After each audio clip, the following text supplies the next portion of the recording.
السلام علیکم ناظرین کرام، نئی ویڈیو میں آپ کو خوش آمدید کہتے ہیں۔ جاتی عمرہ میں حافظ صاحب کی شریف خاندان سے ملاقات کی خبریں آ رہی ہیں۔ ابھی تک کوئی کھل کے بات نہیں کر پایا کہ یہ ملاقات ہوئی کیوں ہے، اس کی نوبت کیوں آئی ہے، کھچڑی کیا پک رہی ہے، چل کیا رہا ہے۔ تو اب کچھ تھوڑا سا سرا کسی چیز کا میرے ہاتھ لگا ہے تو وہ میں آپ کے سامنے رکھتا ہوں۔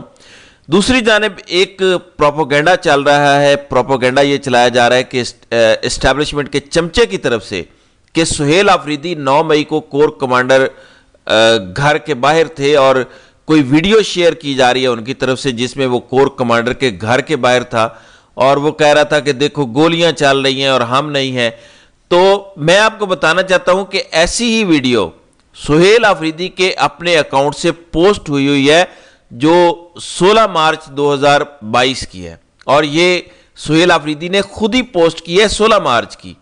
اس طرح کی ایک دو اور ویڈیوز بھی سوشل میڈیا پر آپ کو مل جائیں گی جس سے پتہ چلے گا، کیونکہ 9 مئی کو سہیل آفریدی لاہور میں نہیں تھے۔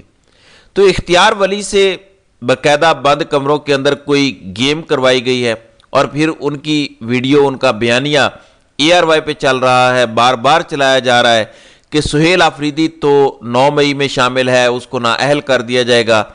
تو یہاں سے ایک چیز سمجھ آتی ہے کہ کمپنی سخت گھبرائی ہوئی ہے۔ اسٹیبلشمنٹ نے جو بھگوڑے یا چمچے لانچ کیے ہیں وہ کہہ رہے ہیں کہ دیکھیں کنفرنٹریشن کی سیاست تو نہیں کرنی۔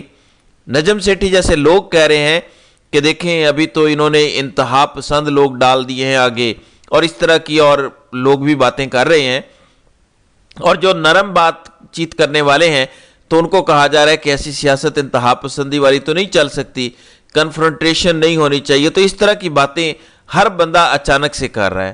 تو یہاں سے آپ کو اندازہ ہو جانا چاہیے کہ 1.25 سال جو کچھ لوگ بول رہے تھے وہ درست بول رہے تھے کہ گنڈا پور کیا کردار ادا کر رہا ہے کہ خاموشی سے عمران خان جیل میں ہی پڑا رہے، کوئی ہل جل نہیں ہو رہی تھی، سب ٹھیک چل رہا ہے، اسٹیبلشمنٹ اپنے مزے کر رہی ہے۔ جیسے ہی سہیل آفریدی آیا اسٹیبلشمنٹ کی دوڑیں لگی ہوئی ہیں، سارے بندے اپنے ٹاؤٹ پھر سے ایکٹیویٹ کر دیے گئے ہیں۔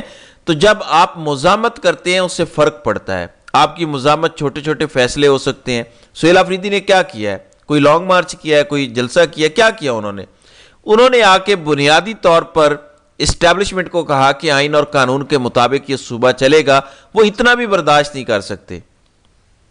اس نے کور کمانڈر پشاور کے در پہ حاضری دینے کی بجائے اس سے کہا کہ آپ آ کے ملنا چاہتے ہیں تو مل لیں۔ کور کمانڈر وہاں پہنچ گیا۔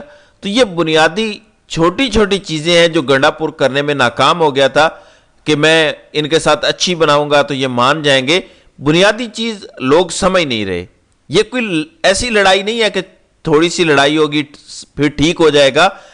عمران خان کو اسٹیبلشمنٹ اپنے لیے خطرہ سمجھتی ہے، عالمی اسٹیبلشمنٹ اپنے عزائم کے لیے خطرہ سمجھتی ہے۔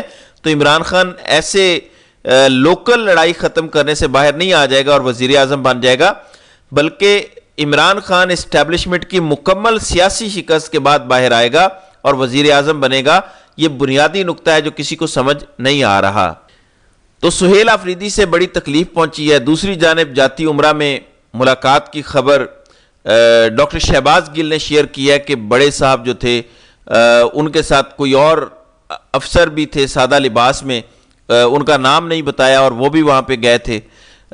میں دیکھ رہا تھا کہ ارشد شریف شہید کے پروگرام کے پروڈیوسر ہوتے تھے عدیل راجہ، وہ بھی لکھتے ہیں کہ بڑی ملاقات فلاں فلاں۔ انہوں نے کچھ ایسے تھوڑا سا سنسنی خیز طریقے سے بات کو بیان کیا کہ ایسی کوئی ملاقات ہوئی ہے۔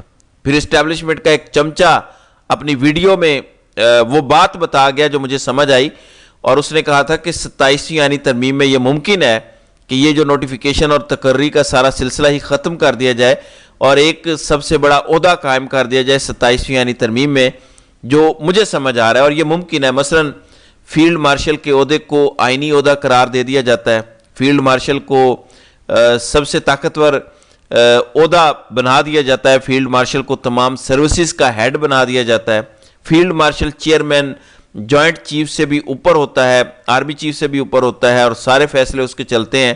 تو پھر فیلڈ مارشل ایک بندہ ہوگا، اس کے نیچے آرمی چیف لگ سکے گا 4 سٹار، فیلڈ مارشل خود 5 سٹار ہوگا، آرمی چیف 4 سٹار، لیکن آرمی چیف کی تقرری فیلڈ مارشل کرے گا، نیول چیف کی تقرری فیلڈ مارشل کرے گا، ایئر فورس چیف کی تقرری فیلڈ مارشل کرے گا.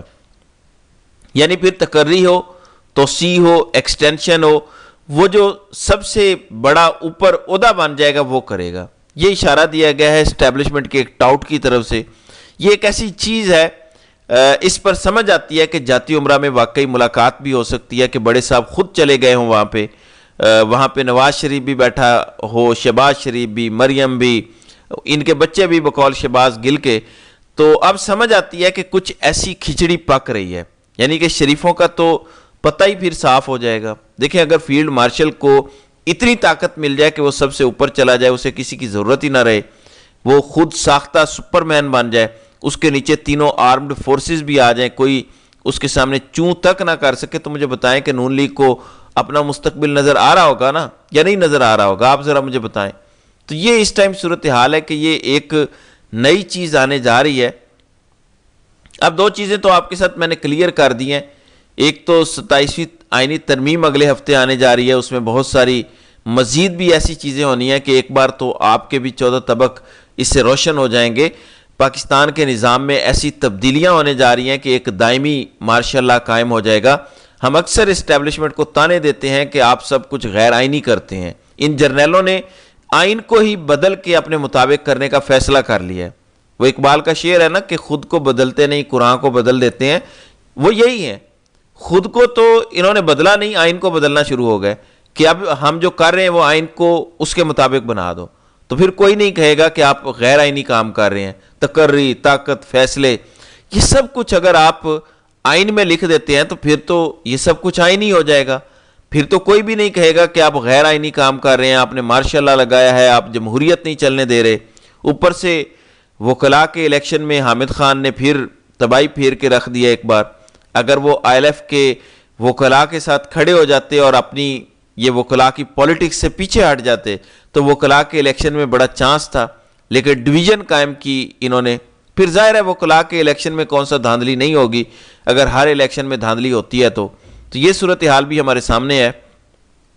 دوسری جانب اب افغانستان کے ترجمان نے کچھ باتیں کی ہیں پاکستان کے حوالے سے جو پسند نہیں آئی پاکستان کو، اور خواجہ آصف نے اس کا دوبارہ سے اسی طرح جواب دیا ہے جیسے وہ پہلے دیتے چلے آ رہے ہیں، اور اپنی چرب زبانی کے ساتھ انہوں نے بڑی باتیں کی ہیں. لیکن میں یہ کہوں گا خواجہ آصف سے کہ اس ٹائم افغانستان کے پاس نہ ایئر فورس ہے، نہ میزائل ہے، نہ کچھ اور ہے.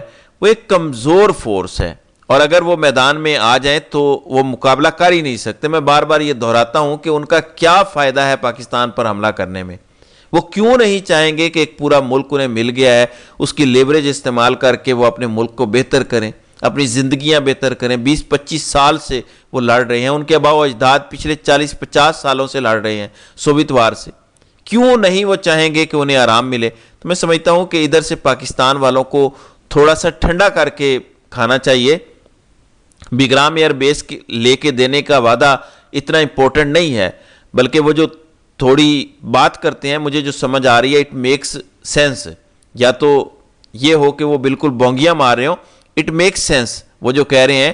اب ادھر سے آتا ہے بیان افغانستان پاکستان کے دفاع کی گارنٹی دے. وہ کیسے گارنٹی دیں؟ تمہاری اپنی فوج گارنٹی نہیں دے سکتی کہ کوئی دہشت گرد داخل نہیں ہوگا. بہرحال جاتی عمرہ میں جو ملاقات ہوئی ہے، جو مجھے سمجھ آ رہا ہے کہ کچھ بہت بڑا چل رہا ہے، اور اس کی میں نے آپ کو 2 چیزیں بتا دی ہیں کہ کیا ہو سکتی ہیں. بہرحال اس پر اگلی ویڈیو میں مزید کچھ بات کرتے ہیں. تو ناظرین کرام، آپ کی اس ویڈیو کے حوالے سے کیا رائے ہے؟ آپ اپنی رائے کا اظہار کامنٹ سیکشن میں ضرور کیجیے گا.